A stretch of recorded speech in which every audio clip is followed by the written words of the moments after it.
अस्सलाम वालेकुम। मैं इस वक्त म्यूज़िक स्टूडियो में आई हूँ और यहाँ पे हामिद अली खान साहब जो हैं वो अपनी अपकमिंग गज़ल की रिकॉर्डिंग में मसरूफ़ थे, तो मैंने कहा अपने नाज़रीन के लिए उनको कैच ऑन किया जाए और उनसे शेयर किया जाए।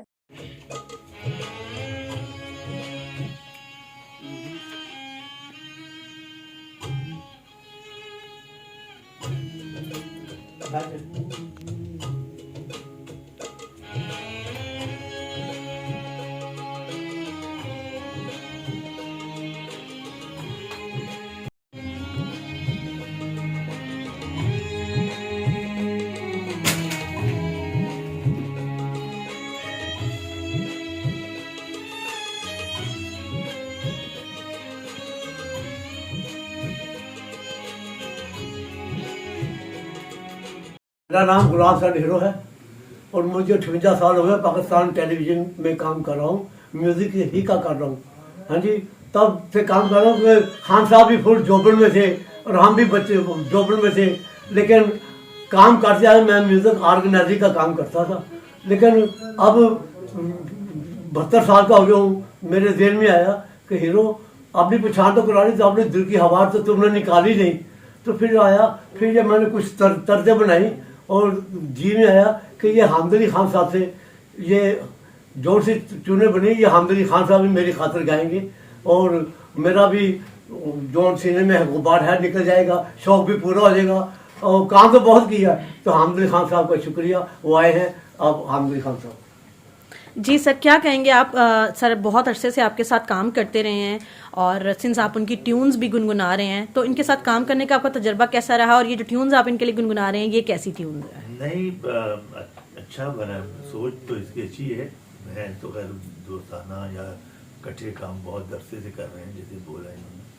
तो अभी मुझे नहीं पता था कि इसके अंदर कोई और फनकार भी अंदर छुपा हुआ है। सर बहुत अरसे बाद आप दिखाई दिए हैं। आप काफ़ी अरसे से जो है वो संगीत की दुनिया से पीछे हटे हैं। उसकी ख़ास वजह सी थी या सिर्फ हमारी कम फहमी है जिसकी वजह से हम आपको देख या सुन नहीं पा रहे थे? नहीं, कोई ऐसी बात नहीं। मैं काम कर रहा हूँ। मैं ज़रा ये है कि मुल्क से बाहर ज़्यादा रहता हूँ।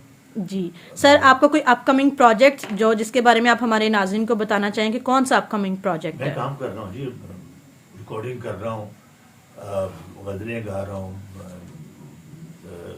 क्लासिकल की भी रिकॉर्डिंग कर रहा हूँ और फोक म्यूजिक की तरफ भी मैं आ रहा हूँ। सही सर, ये जो अभी आप जिस गीत के ऊपर काम कर रहे हैं ये किस जॉनरा का गीत है और ये किस टोन के अंदर आप? गज़ल है, ये हीरो ने कंपोज की है।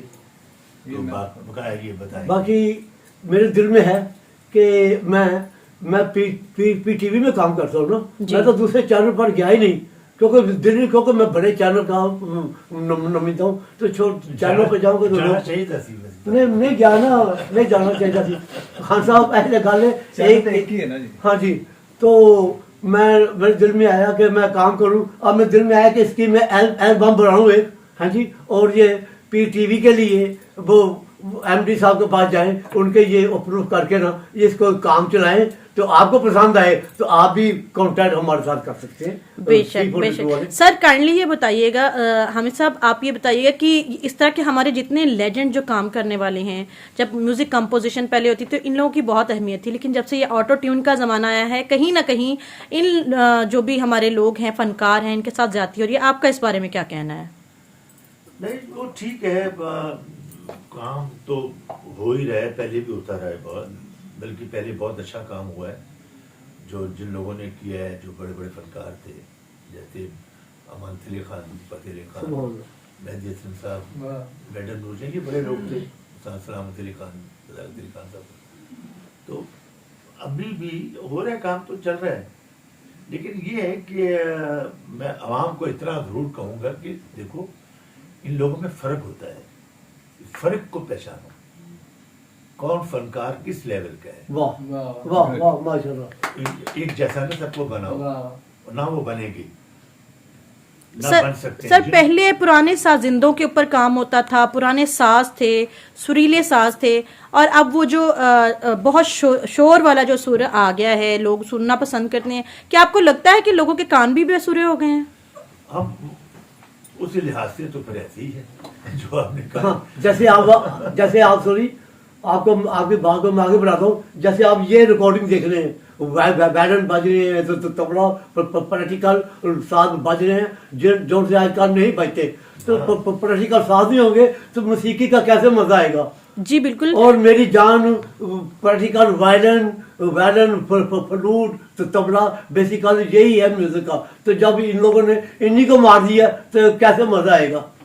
जी, पहले जो सिंगिंग होती थी हामिद साहब, जब आपने इस इंडस्ट्री को ज्वाइन किया था तो तब एक वक्त था कि ऑर्केस्ट्रा के ऊपर प्रॉपर सिंगिंग की जाती थी, प्रॉपर ट्यून बनाने के लिए बैठ के रिहर्सल्स की जाती थी और उसके बाद फिर उसको जो है वो कंपोज करके गाया जाता था और वन गो में किया जाता था। जबकि अब टुकड़ों में इसको गा के उसको टुकड़ों को जोड़ के पैचिंग की जाती है। क्या आपको लगता है कि इस तरह जो है वो असल फनकार जो है उसकी पहचान करना इस वजह से भी नामुमकिन हो गया है? हाँ, बात आपकी बिल्कुल सही। ऐसी था पहले बहुत मेहनत लगन से, बहुत शौक से, बहुत सोच समझ के काम हुआ करता था।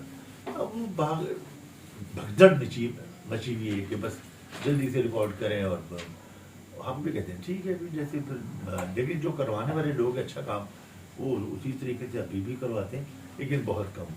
सर, जैसे कवाली का दौर नुसरत फतेह अली खान साहब जब इस दुनिया से गए तो एक वक्त के लिए ख़त्म हो गया, लेकिन कवाली जो है रिवाइव हुई और फिर से उसका दौर आया। क्या आपको लगता है कि जो क्लासिकल है या क्लासिकल गाने वाले हैं उनका वक्त या उनका दौर भी दोबारा से उसी अरूज और बाम पे आएगा जैसे पहले कभी हुआ करता था? नहीं, खैर ऐसी बात नहीं है। ऐसे क्लासिकल का दौर हर दौर में क्लासिकल तो क्या है, वो उसका बड़ा ही रहेगा। उसका क्लासिकल का रुतबा बड़ा है, वो बड़ा ही रहेगा इंशाल्लाह। लेकिन वो ये है कि उसकी पजीराई में थोड़ा सा वो सुनने वाले कम हो गए हैं। अभी भी हैं, ऐसी बात नहीं, बड़े बड़े सुनने वाले हैं। वो ऐसे सुनने वाले लोग हैं कि जो गाने वाले की जान को निकाल देते हैं, ऐसे भी हैं, ऐसी बात नहीं है। लेकिन जरा उनकी रेशो कम है। जो सुनने वाले जिनको नहीं समझ उनकी तादाद ज्यादा है। उस वजह से इस काम में थोड़ा सा फर्क पड़ा है। बाकी ये कभी भी नहीं खत्म होगा, और ना, क्योंकि ये मजबूत जो बिल्डिंग होती है वो सदियों चलती है। बिल्कुल सर, गज़ल गायकी या गज़ल का जो जॉनरा है इंडिया में अभी भी बहुत ज़्यादा इसको फोकस किया जाता है। जो नए आने वाले बच्चे हैं, फनकार हैं, वो स्पेशली इसमें नाम बनाने के लिए इसको एज कैरियर चूज़ करते हैं।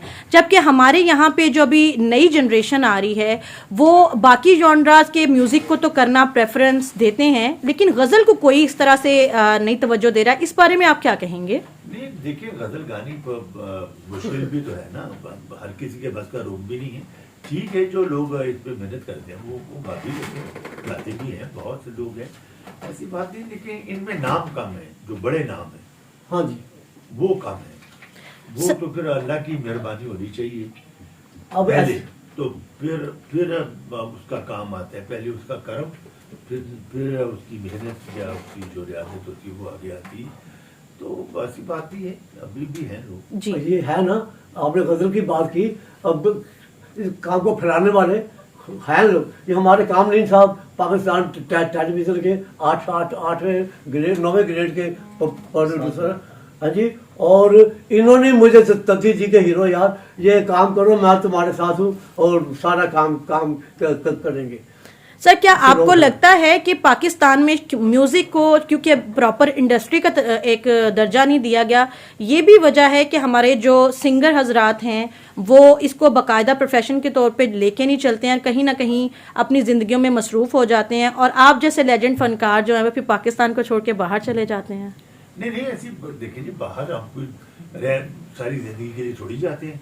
काम करते हैं लोग, वहाँ पे हमारे प्रोग्राम होते हैं, उसके लिए जाते हैं, फिर आ जाते हैं। यही काम कर रहे हैं सारा। मुझे इसी मुल्क से स्टार इम्तियाज मिला है, प्राइड ऑफ परफॉर्मेंस मिला है, तो इसी मुल्क से मिलेगा। तो मुझे तो बड़े मुल्कों ने ऑफरें दी हैं कि हमारे पास आ जाए, तो हमने तो इनकार किया। लेकिन वो बात ही ऐसी बात नहीं है। इधर ही जाना हमने, इधर ही हमें शोहरत मिली है, इधर ही अल्लाह ने सब कुछ दिया। सर माशाल्लाह, आप इतने बड़े मौसीकी के घराने से वाबस्ता हैं, तो क्या आप इरादा रखते हैं कि आप अपना कोई मौसीकी से रेलिवेंट म्यूज़िक स्कूल ओपन करें जहां पे आप अपनी जो टैलेंट है या अपना जो घराने की एक लेगेसी है उसको अपनी आने वाली जनरेशन? मेरा है प्रोग्राम, मैं बना रहा हूँ, मैंने शुरू कर दिया। बहुत शुक्रिया सर, आपने हमारे नाजरीन को वक्त दिया। जज़ाकल्लाह। तो हमारे कामलीन साहब कुछ करना चाहिए। जी सर, आप क्या कहना चाहेंगे इस बारे में? जी फैसल अजमी साहब हैं, ये मैंने इनका कलाम पढ़ा, मुझे बहुत अच्छा लगा। इनकी गज़लें ख़ास तौर पे बहुत अट्रैक्टिव हैं और दिल को लुभाने वाली और बड़े पाए के शायर हैं। ये यहाँ पे क्योंकि रहते नहीं हैं तो इसलिए लोग यहाँ पे शायद कम जानते हैं। वैसे इनका आसार के नाम से ये अदारा भी है जोहर टाउन में, और यहाँ पे उन्होंने काम कर दिया और मंथली इनके यहाँ पे मुशायरे भी होते हैं। और मुझे लगा कि इनकी गज़लों को म्यूज़िक का टच भी मिलना चाहिए, और हमारे इतने इतने लेजेंड फनकार हैं, इनकी ज़बानें भी इनकी गज़लें जो है ना गुनगुनाई जाएं और पढ़ी जाएं, ताकि ये रेडियो में टीवी में भी ये शायर जो है ना इनका नाम हो। हम टीवी में तो मेरा इंशाल्लाह मकसद सिर्फ यही था जी। हम टीवी में इसका प्रोजेक्ट एमडी साहब के पास लेकर जा रहे हैं इंशाल्लाह। बहुत शुक्रिया सर, अल्लाह हाफिज।